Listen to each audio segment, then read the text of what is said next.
Hello and thank you for joining me. My name is Mike Roberts and welcome to this snippet from the Song of Solomon. And this is our 19th snippet. We're making our way through the book of the Song of Solomon, going pretty much verse by verse. We're now in the middle of chapter 2. And our last snippet, we looked at chapter 2, verses 8 and 9.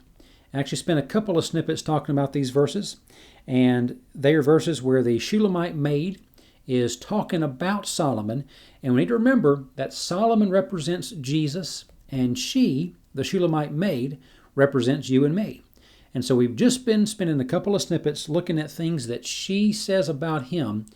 Well, in this snippet, we're going to finally hear from him again, and he's going to say the most he has said at any one time so far in our story.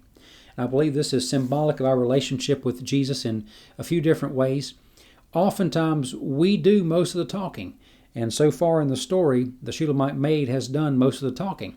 But as we grow closer to Jesus, as we mature in our relationship with Him and our walk with Him, I believe that He'll always want to hear from us. As often as we want to talk to Him, He'll want to hear from us and He'll listen. But also, I believe He has things He wants to tell us. And as we grow closer to Him, we'll begin to hear His voice more and more. So as we continue these snippets and get deeper into this book, we're going to see entire chapters where he does most of the talking. But in this snippet, we're going to see he does quite a bit of talking and does the most that he's done yet at any one time. So in the last couple of snippets, again, we looked at verses 8 and 9 of chapter 2. And I'll review those for a second, and then we'll get right into what Jesus is saying to you and me, which again, words from Solomon that represent the heart of Jesus for us. So in verses 8 and 9, as we've already seen, she's talking about him and she says, "Listen, my beloved, behold, he is coming, climbing on the mountains, leaping on the hills. My beloved is like a gazelle or a young stag. Behold, he is standing behind our wall. He is looking through the windows. He is peering through the lattice." And then she says this to start verse 10. "My beloved responded and said to me." So now we're going to hear from Solomon, which again is symbolic of the heart that Jesus has for you and me. And he says, "Arise, my darling, my beautiful one, and come along. For behold, the winter is past, the rain is over and gone, the flowers have already appeared in the land, the time has arrived for pruning the vines, and the voice of the turtle dove has been heard in our land. The fig tree has ripened its figs, and the vines in blossom have given forth their fragrance. Arise, my darling, my beautiful one, and come along." Now, in one of our very first snippets we read in chapter 1 where she asked him, "Draw me after you, let us run together." Well, here we can see once again he's answering that prayer. She was excited about his coming. She could see him running toward her like a young deer.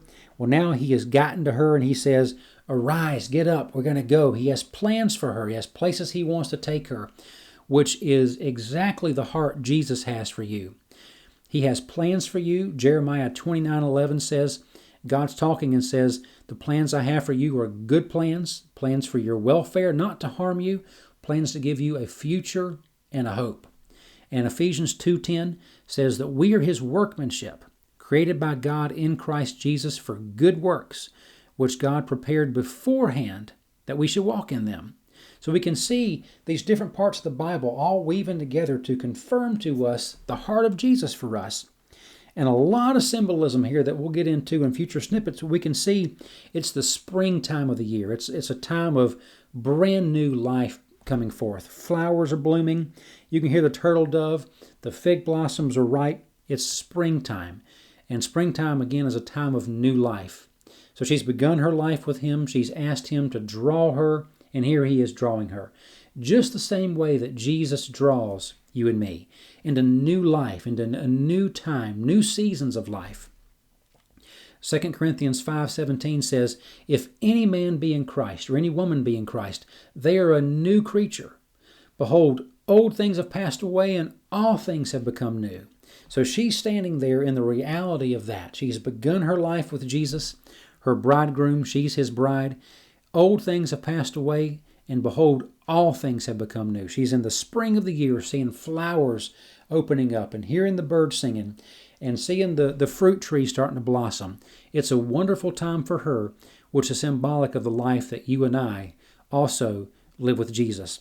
There's a lot in these verses. We're going to dig into these more as we go, but let's let this be a foundational part of our study. The heart of Jesus is to draw us to Him, draw us after Him, because He loves us. He has plans for us. We're His workmanship, and we're His bride, and He wants to spend time with us.